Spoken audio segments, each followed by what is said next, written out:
31 तारिख जाए प्रबल वर्षा हेबो। आज 4 जिला को ऑरेंज वार्निंग जारी होईची। प्रथम करी आम चैनल को आसिले चैनल को सब्सक्राइब करी लाइक टे करि नियंतु।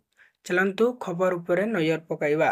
गत किछि दिन हेबा राज्य रे वर्षा लागि रही। तबे आसंता 31 तारिख जाए राज्य रे प्रबल वर्षा हेबार संभावना। तबे आसंता 31 तारिख जाए राज्य रे प्रबल रु अति प्रबल वर्षा हेबार संभावना अछि। एहा नै पाणीपाग विभाग पक्षरु सूचना मिलिछि। तबे 4 दिन जाए घड़घड़ी सहित वर्षा हेबा बोली पाणीपाग विभाग रु सूचना मिलिछि।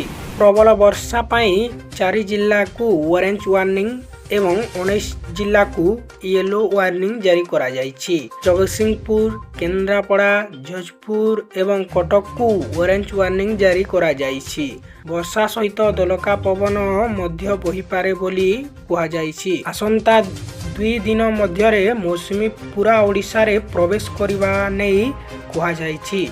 तबे आसंता 4 दिन जाए प्रबल वर्षा हेबार संभावना अछि।